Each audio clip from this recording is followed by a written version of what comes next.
السلام عليكم. النهارده هنعمل فكرة جديدة مع القلاية. انا جربت مرة ان انا احمر الممبار في الاير فراير.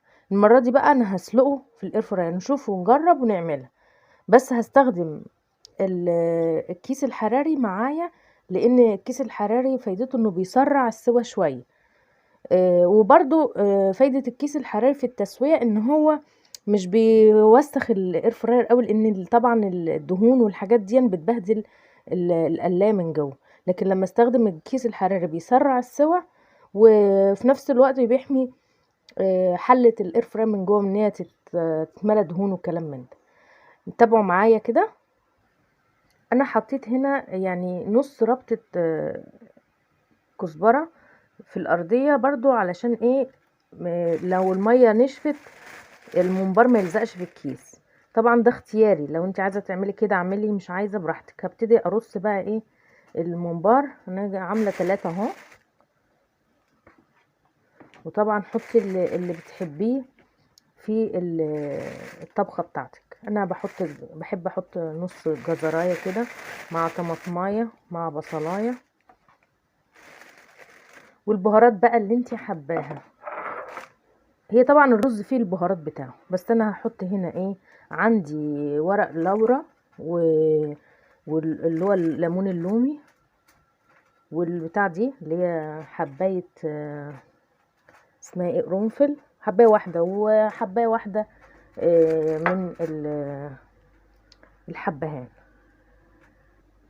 نحطهم فوقها كده.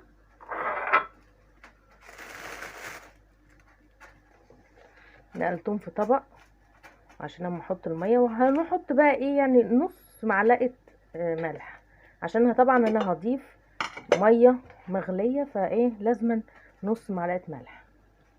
بسم الله. دي في كوباية تقريبا من المية المغلية. انا حطيت مية مغلية اهي، تقريبا كوباية ونص. طبعا الممبار ما تحشوهوش تكتميه رز بقى، علشان خاطر ما يفرقعش في الكيس. يعني يا دوبك نص سنتي كده وتبططيه بايدك. يعني انتوا كلكم عارفين ازاي نحشي الممبار. دلوقتي بقى هقفل الكيس باللزق اللي بيبقى معاه مع العلبة بتاع الاكياس دي. طبعا انا حطيت ميه سخنه عشان بسرع ايه السوا. دي الرباط اللي هربطه دلوقتي اهو، تحت اهو.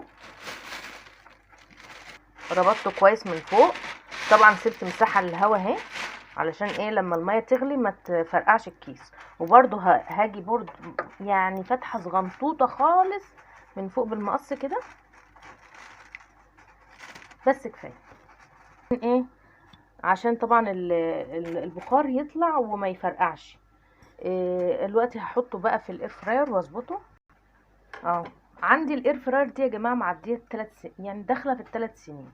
عشان الناس اللي قالت قشرت، انا اشتريت الاير فراير دي اول ما ظهرت، فما اعرفش اسعارها دلوقتي بس بكام، وما اعرفش خاماتها بقى دلوقتي افضل ولا احسن. يعني عشان الناس اللي بتسالني وانا ما بقاش عارفه اجاوب اقول ايه. انا ما اعرفش هم لما صنعوه في الاول كانت خاماتها ما شاء الله. يعني انا دلوقتي لا قشرت ولا بهدلتني. هي كانت غالية في الأول، كنت جايباها ب2000. معرفش دلوقتي بقت بكام، لأن عدى عليها تقريبا 3 سنين. أهم حاجة بقى لما نيجي نحط الكيس الحراري في الإير فراير، الكيس نقص الحتة دي علشان ما تلزقش في الهيتر بتاع الإير فراير من فوق، لأن دي مع الهواء الشديد بتاع الإير فراير ممكن تلزق في الهيتر تتحرق. فاحنا هجيب المقص واقص الحتة دي، واسيب ايه، واسيب لحد ايه الرباط كده. واحاول بقدر الامكان ما تلمسش الهيتر. انا قلت اهو عشان ايه ما يحصلش مشاكل للاير فراير بتاعتك. قصيت الجزء اهو من المقص من فوق، وابتدي احطها بقى. وبقدر الامكان تاخدي بالك ان الهواء ما يلمسش الجزء الفوقاني، او الهيتر ما يلمسش الجزء الفوقاني من الكيس. وانا عامله خرم بسيط بالمقص، عشان بس يسمح بايه البخار يطلع وما يفرقعش جوه الكيس، ما يفرقعش الكيس الحراري. هحطه طبعا. انا ما اعرفش هياخد مده على قد ايه. انا هقول لكم في الاخر هو اخد مده قد ايه. انا هحطه على اعلى درجه، اللي هي درجه هي اعلى درجه فيه 200 درجه حراريه.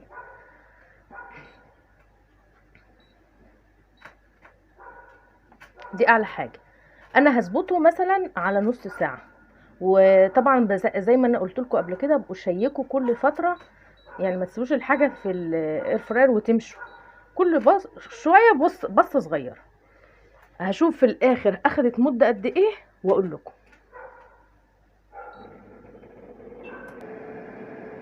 طبعا انا شيكت في نص الوقت كده، فحسيت ان هي ايه لسه ما استوتش، الميه كتير، فسبتها كمان 5 دقايق والمده خلصت اهي. طبعا الممبار بتاعي لو استوى يبقى مدة السوا بتاعته ايه، كانت تقريبا نص ساعة، يعني 35 دقيقة. فاستوى في ال35. مش كل نوع بيستوي زي بعضه. فانا هشوف دلوقتي في حاجات بتاخد سوا اكتر. طبعا انتوا فاهمين الحكاية دي اهو. بيغلي معايا. طبعا ايه مش هلمسه خالص اهو، الا لما تهدى، لانها فعلا منفوخه خالص وانا خايفه المسها. انا هقص الجزء الفوقاني ده بالمقص واقلبه في الطبق اهو. تقريبا لسه شايفين ده سخن جدا جدا. هقلبه طبعا اهو. في جزء لسه من الميه ما نشفش.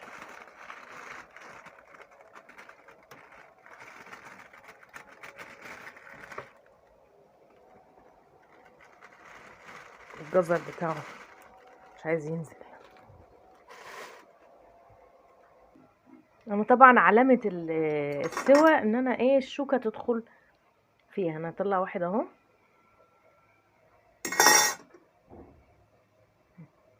اهي، الشوكه دخلت فيها الحمد لله اهي، يعني معنى كده ان هي ايه استوت اهي. ارجو ان يكون الفكره عجبتكم. وطبعا دي تجربه، احنا بنحب نجدد ونغير. فما شاء الله استوت معايا اهي. بس طبعا ايه مش عارفه امسكها، والوقت انا كان نفسي احمرها الاول، بس انا حمرتها قبل كده في الاير فراير. ممكن تبقوا تشوفوا الحلقه ارجو ان يكون الحلقه المره دي حلوه. وما تنساش في اللايك. سلام عليكم.